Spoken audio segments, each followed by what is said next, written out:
पंडित सीताराम बिश्नोई की भजन गाने की कला उनके जीवन यापन का एकमात्र जरिया थी। वहीं कुछ ऐसे लोग भी थे जो उनकी बढ़ती प्रसिद्धि से जल रहे थे। जिस दिन हमारी आवाज में आरती नहीं होगी ना, समझ लेना वो दिन हमारी जिंदगी का आखिरी दिन है। किसी की नफरत से झुलसता एक परिवार। मेरे मंदिर की कोई रेपुटेशन है, तेरे भीख मांगने के लिए नहीं बनाई ये जगह। मुश्किलों का बढ़ता ये तूफान क्या लेकर आएगा किसी जुर्म का पैगाम? Crime alert. हाँ तो साले साहेब, हमारा तोहफा किधर है? आज रात एक दुल्हन छोड़िए जो बनी ससुराल वालों के कर्ज चुकाने का तोहफा। ये जो हमारा घर है ना, दामाद जी की बदौलत चलता है। लेकिन मीना को शक हो गया, जरा ध्यान दीजिएगा। हाथ छोड़ रहे हैं आपके, बंद करवा दीजिए ये खेल। हमें कुछ नहीं चाहिए आपके जीजा जी से। क्या सुमन निकल पाएगी इस जुर्म के दलदल से बाहर? मुझे स्टार बनना है।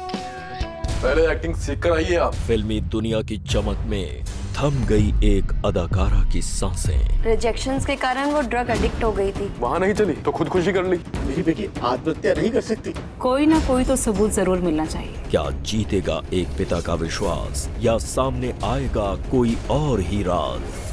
Crime alert. तेरा बाप कहलाने से अच्छा है कि मैं मर जाऊं। इसमें मेरी क्या गलती है माँ? समाज की नफरत में एक मासूम बना अपराधी मैं तुम्हें भी खत्म कर दूंगा। अब कितनी घातक होगी इस नफरत की चिंगारी? Crime alert. रमेश ने खुद बयान दिया है कि उसने अपने आंखों से देखा है पप्पू को सुमन को गोली मारते हुए। पप्पू के लिए सुमन भाभी से बढ़कर है। जो भी कुछ किया है विमला ने किया है, उसी ने पप्पू को मारा है साहब। लेकिन पप्पू की मौत 8 से 9 दिन पहले हो चुकी, यानी पप्पू सुमन की मौत से पहले मर चुका। अब क्या मौत का राज हो जाएगा यूं ही दफन? Crime alert. घर आने का मन नहीं करता क्या? आता हूँ ना दुश्मनों को खत्म करके। आज रात क्राइम अलर्ट में प्यार। चाहते क्या हो तुम? 2 लाख रुपए। अगर रमेश को पता चल गया तो भून डालेगा हम दोनों को। अगर हमने रमेश को नहीं मारा तो वो हमें जरूर मार देगा। अब कितना घातक होगा इस खूनी खेल का अंजाम? Crime alert. पुलिस वाली बनना तो दूर, तू जिंदगी में कुछ भी नहीं बन पाएगी। इंस्पेक्टर बनूंगी, वैसे नहीं तो ऐसे से। एक चाहत जिसने बनाया एक औरत को नकली दरोगा। छोड़ दो ये सब ठीक नहीं है। मोटी रकम चाहिए मुझे, तैयार रहो, एक प्लान है मेरे पास। अब इंसाफ का ये नकाब ओढ़े देगी कितने गुनाहों को अंजाम? Crime alert. अगर मेरा बेटा नहीं है तो मेरी बहू उस घर में रहकर क्या करेगी? सिर्फ ठोकर मारने से रिश्ते नहीं टूटते, उन्हें कानूनी तौर पर तोड़ना पड़ता है। वो कलेक्टर बनना चाहती थी ना।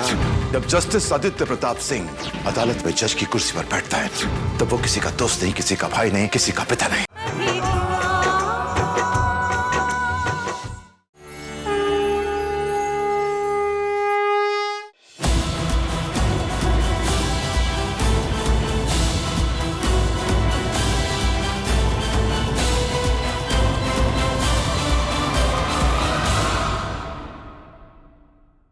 किस पे गोली चलाऊं? अपनी औलाद पे या किसी और पे? उस जमीन को बेचने से पहले तुम्हें मुझसे पूछना चाहिए। अब मजा आएगा खेल का। तू चल यहाँ से।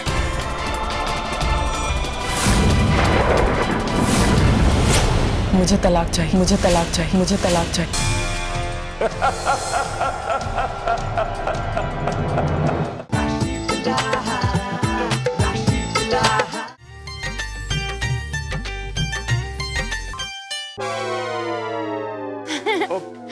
पग्गू, मैं आ गई पग्गू।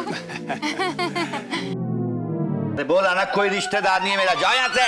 आएगा आने वाला आएगा। देखिए उस दिन तो आपके घर पर किसी भूत ने मुझे डरा कर भगा दिया था, लेकिन मैं आपसे मिलना चाहती हूँ। फिर किसी भूत ने तंग किया तो? अब देखना आपकी पोती पूरे खानदान का नाम रोशन करेगी। दुर्गेश जी, आपका बेटा हैदराबाद में एक बहुत हाईटेक सोसाइटी बना रहा है। तुझे अपने भाई पर भरोसा था, मुझ पर नहीं। दरअसल मैं अपने विराज के लिए नताशा बिटिया का हाथ मांगने आया हूँ। और अगर आप जिंदा है ना तो साबित कीजिए। जमीन की वारिस मेरी बेटी है और हमेशा रहेगी। एक वारिस